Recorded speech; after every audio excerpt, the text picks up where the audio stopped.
Good morning, everyone, and welcome to another episode of Good Morning Soul. And you're probably wondering, what the fuck movie am I talking about today? And the name of this movie is called Gamebox 1.0. This film came out in 2004, and I feel old just saying that year because, I was a kid in 2004, so maybe I'm not that old. But Gamebox 1.0 is it's a bad movie. I'm not gonna say like for me personally it was a bad movie, but just looking at this trailer, I can like assess that this is if I don't like talking objectively, but objectively terrible. And this is a film, like, it's not a high budget film. This is a very like forgettable, lost in the pan type movie. On Letterboxd, there's only 60 people who have put it down as viewed. So that right there will tell you something about it. And oh my god, the scores: 1 star, 1 star, half a star. Someone said, I wish there was a way to rate a movie lower than half a star. Yeah. So this movie is about a guy who basically his girlfriend died in a shooting. Basically, there was this corrupt cop to end up shooting his girlfriend, and she died. And then ever since then, because he's a game tester, and because gaming is also his like big hobby, that's all he's been doing, is just playing video games to drown out the pain. This is 83 minutes long. That is a short movie, and he's just feels shitty. There's a scene of this guy crying in a diner or restaurant by himself with his girlfriend and his initials in the table. So that right there, that's like this opening segue. The first half of this movie is very IRL, and if you didn't know already, it's basically like Sword Art Online. It's like The Matrix. There's a video game world. He gets this package in the mail where someone's like, hey, test this game for me. And you have to put this device on your head. And the controller that's on the poster isn't even the fucking controller that he uses. So that's kind of weird. But yeah, he starts testing this thing, and it's like virtual reality. It's super crazy. In the game, he looks like a fucking cool guy with his hair done differently. And this is obviously like based on video games back in 2004, like PS2 games. There's a lot of calls to like Grand Theft Auto and stuff like that. He's basically in like a PS2 style video game.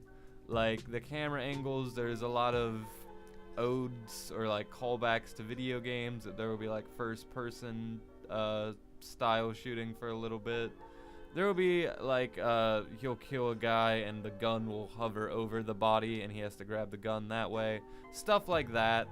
A lot of really bad color correcting, a lot of really weird stuff.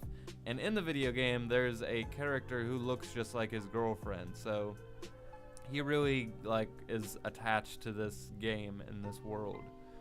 And soon he starts to realize he's getting like visions and hallucinations in the real world, where he'll start to see the video game in the real world, and like the video game is literally talking to him and kind of like hypnotizing him. And he realizes he even speaks to the game like straight up when he's in the game world. He's like, how the fuck do I stop this? And it's like, well, you gotta beat the game. And he's like, what happens if I die? Do I actually die? And it's like this big mystery, and he goes on with it, and that's our movie. The first half of this movie is very IRL. The second half is very this ugly ass video game world. And I remember watching like the bonus content on the DVD, and they were like, oh, here's this cool way we were able to imitate a like nightclub with actually only like 3 people. I was like, 3 people isn't like fucking. The fact that you're only able to get 3 people for this nightclub scene isn't like a compliment, dude. But that being said, like, I didn't hate this movie. I remember when I reviewed it, I gave it a 3 out of 5. And I know if I watched it now, I wouldn't give it that, because I care a lot more about presentation than I did back then, and I don't enjoy like the kind of like PS2 graphic aesthetic as I did back then. Like, just looking at some of these screenshots, it's like really hard to look at. Like, stuff like that didn't bother me back then because I was like 16. But nowadays, nah, like, I'm not gonna fuck with that. That's no. And the main guy, he's just kind of not ready for this main lead. Like, he's playing this nerd, and he's just kind of socially awkward, but not like in a socially awkward, like, normal, not like a character way. Like, he doesn't feel comfortable even when he's doing like these action cool guy scenes where he's wearing this leather jacket with a fucking V-neck. Yeah. And the main girl, not much better. I'm not saying this movie was bad. I'm just like, what I remember of it, what I liked about it was a lot more just kind of like, not the parts of the movie that like it wanted me to like. Like, I liked this idea because this was, I think, before I played or before I watched Sword Art Online, and back then, you know, I was kind of just more excited to pick up random movies that no one had ever watched before. And oh god, what did Rotten Tomatoes give this? And I was, you know, just kind of into that. Like, I felt like I found like this not gem of a movie, but this like movie that no one had ever seen before. And I guess that might have added to my value for it. But yeah, watching it, like, you know, I gave it a 3 out of 5. I can't give it that now, just even remembering it and watching these clips. These are the kind of movies that no one should ever watch twice. Like, it really doesn't deserve any more time. And I was very lenient and a lot more forgiving back then, especially for the faults that are in this movie. Anyway, I think that's all I can say about this. I'm just, because I hadn't even, on Letterboxd, I haven't put in that I had even seen the movie. So I put that I've seen it, and I put my score, which is like a 5 out of 10. I do really remember, like, this movie is kind of weird because they seem against, like, video games. Like, it's all about moderation, I guess, is the message.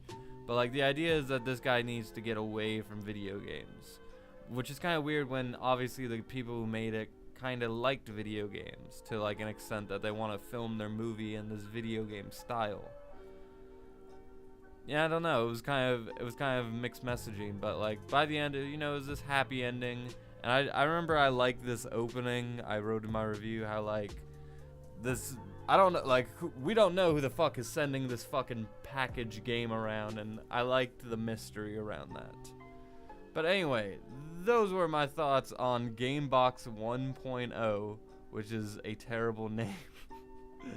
But yeah, those are my thoughts on that. I hope you guys enjoyed today's Good Morning Soul. I'll see you tomorrow with another one, and until then, with that, I leave you.